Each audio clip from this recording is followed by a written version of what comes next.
There are going to be plenty of tears here at St James's Park over the next 10 minutes. So there will be plenty of smiles as well as we remember the genius of Kevin Keegan. Daniel and Micah are still with us.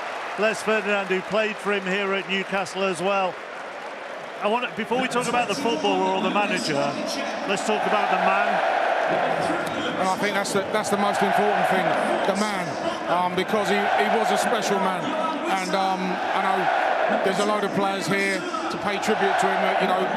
A spinner has flown from Colombia, Shaka and Warren Barton have flown from America because of the man that Kevin Keegan was. Whenever he was in his company, he made you feel like he was the most important person in the world while he was talking to you. And he had that, for someone who was a superstar, the first superstar I remember as a footballer, but he had such a humble humility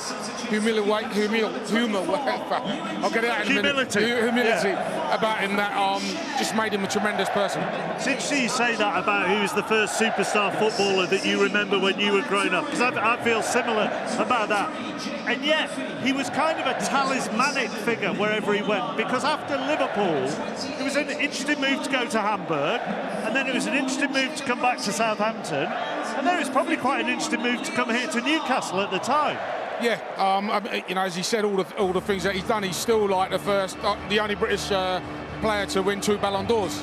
But when he came here, he didn't just galvanise this football team; he galvanised the whole region. Every single person loves Keegan because of what he's done to this region. And you see this football stadium now, how packed it is. That's all to do with what Kevin Keegan did when he came here. And the flags are starting to go up as well around the ground. And the King Kev flag is just behind us, away to our left. Look at that, all the images of Kevin as a player and as a manager as well. Not many players leave their testimonials in a helicopter, do they? Yeah, he came and he flew out of it. I always remember the last game where, no one had ever seen it before, where he got in a helicopter and flew away here. No one thought they'd see him again, but he came back as manager, and like I said, totally galvanised this place. And what he means to the Liverpool supporters as well is absolutely fantastic. Honestly, Daniel, just look at that quote. I want people to dream about their football club. They should. We should all be dreamers at heart.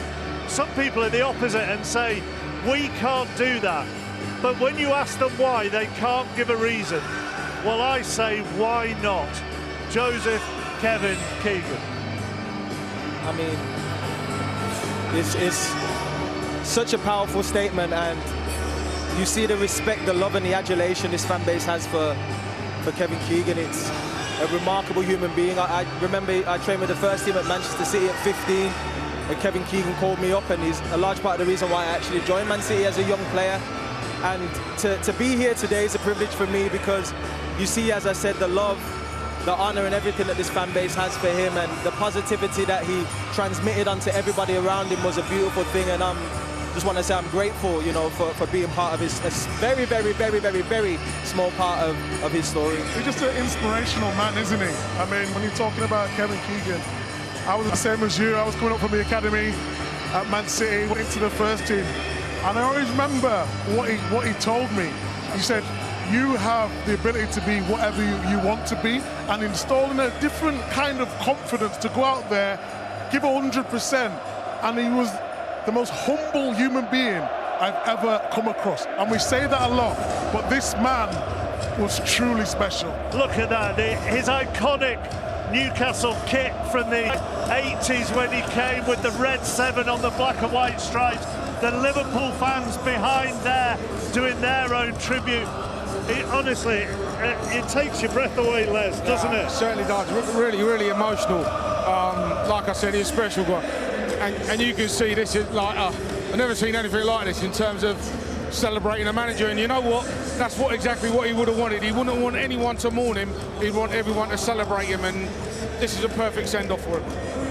Your Newcastle team, he did make everybody dream, didn't he? And the football you played and the players he brought in put a smile on every neutral's face, not just Newcastle's, but every neutral's face. And one thing people say to me is like, we won the Carabao Cup, we've had a team that has won us something, but we would trade that for the that entertained us in 95, 96, and he left a legacy in a way he wanted to see football played and the way he enjoyed seeing football played, and we were able to bring a bit of joy to the region for a while.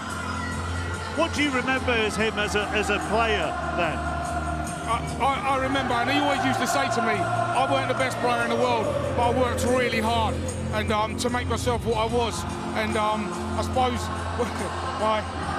my visions of Kevin was riding that bike in the Superstars and falling off, and the Sugar Puffs advert. And I mean, that was for me. That was the first superstar I saw as a footballer. I mean, George Best had come before him and was an unbelievably talented footballer, but Kevin Keegan for me was the first superstar I saw. Would you say that how humble he was surprised you, considering what he was to you, what he was to the country, what he meant to football? Was it surprising how humble he was as a man? Yeah, and that's what I mean, his humility. Daniel, when you spoke to him, when I signed for him here at Newcastle, he made me feel like I'd done him the biggest favour in the world. Like, you know, I was his best friend, and you can't believe. But he just made you feel like that.